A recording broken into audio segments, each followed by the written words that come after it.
È chiaro che quella donna è una strega.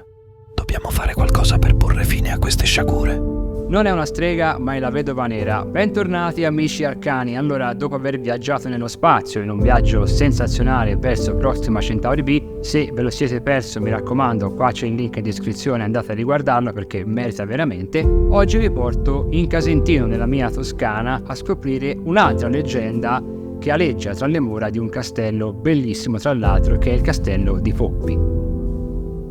Per farlo ho creato un video un po' diverso dal solito, sempre in stile cinematografico, che è lo stile che contraddistingue questo canale, però ho aggiunto qualcosa in più per rendere questo racconto ancora più immersivo. Fatemi sapere nei commenti poi se vi è piaciuto il video, se conoscevate questa storia o insomma qualsiasi cosa vogliate.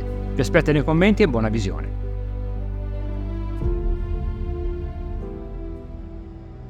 Nel cuore delle colline toscane, circondato da un'aura di mistero e oscurità, sorgeva il maestoso castello di Poppi.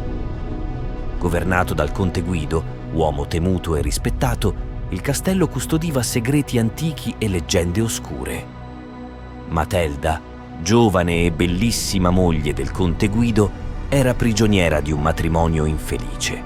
Il conte, vecchio e autoritario, l'aveva presa in sposa contro la sua volontà, relegandola a una vita di solitudine e tristezza tra le fredde mura del castello. Ma di notte, quando le ombre avvolgevano il castello, Matelda si trasformava.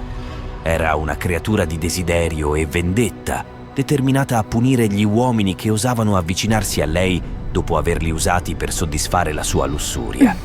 Una notte, mentre la luna splendeva alta nel cielo, un giovane cavaliere di nome Lorenzo si presentò al cancello del castello, attratto dalla bellezza leggendaria di Matelda. I cittadini sussurravano dei pericoli che attendevano coloro che osavano tentare la fortuna con la donna del conte. Ma Lorenzo non si lasciò scoraggiare. Permesso, nobili signori. Sono Lorenzo di Firenze, desideroso di incontrare la bella Matelda. Matelda, che osservava dalla finestra della sua camera, si avvicinò al balcone, avvolta nel suo mantello scuro. Che audacia è questa? Osare chiedere di me, giovane cavaliere? Non hai sentito le storie che circolano su di me?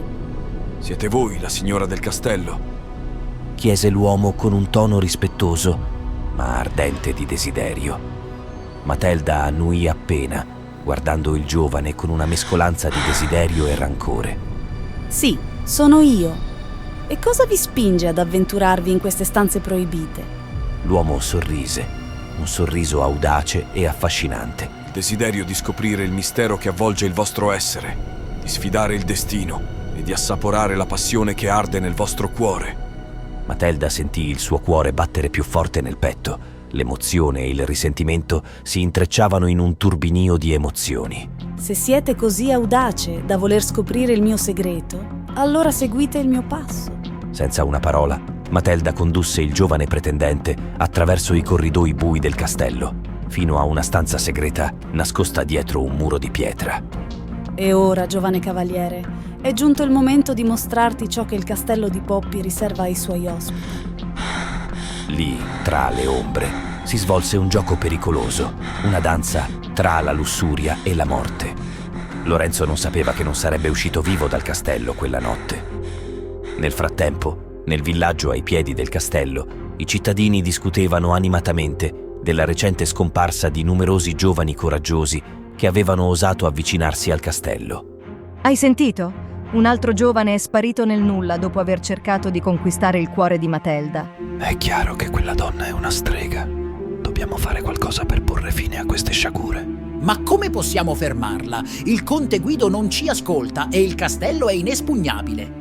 Una sera, mentre Matelda riposava nella sua fredda stanza nel castello, il popolo del villaggio si riunì silenziosamente ai piedi delle mura. Armati di pale e picconi, gli uomini e le donne del villaggio si preparavano a porre fine alle morti misteriose che continuavano a susseguirsi.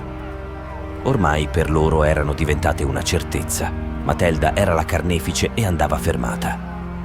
Ma ciò che avevano pensato per lei era agghiacciante. Quando il sole tinse l'orizzonte di un caldo arancione, il clamore delle folle echeggiò attraverso il castello.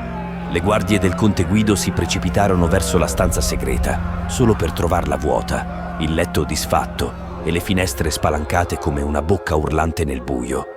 Matelda, nel frattempo, si svegliò con un brivido di terrore mentre le pareti della stanza iniziavano a tremare. Cosa sta succedendo? Gridò, agitandosi dal letto. I cittadini del villaggio si affacciarono sulla soglia della stanza, volti pallidi e occhi infuocati dalla rabbia accumulata. Il tuo regno di terrore è giunto al termine, Matelda. Disse una donna anziana con voce tremante ma ferma. Il popolo non tollererà più le tue malefatte. Matelda sbiancò. Il terrore le si leggeva negli occhi. No, non potete farlo! Sono la signora di questo castello! Avete il dovere di servirmi! Ma le parole di Matelda caddero nel vuoto mentre la folla avanzava, trascinandola fuori dalla stanza e attraverso i corridoi del castello. Nulla poterono le guardie di fronte ad una folla inferocita. I suoni di pale e picconi risuonarono attraverso le pietre, un martellare costante che annunciava la fine imminente. Nessuno può sfuggire alla giustizia del popolo! Gridò un uomo anziano, spingendo Matelda verso una parete di pietra. Sei stata condannata per i tuoi crimini e ora ne pagherai il prezzo! Matelda tremava di terrore, implorando pietà mentre le prime pietre venivano sollevate e collocate intorno a lei, murandola viva nella sua stanza dei peccati dove nessuno poteva sentirla. Vi prego, non fatelo! Ho sbagliato, ma posso cambiare! Vi darò tutto ciò che volete! Ma le suppliche di Matelda furono soffocate dal suono delle pietre che cadevano, mentre la luce del giorno si faceva sempre più debole.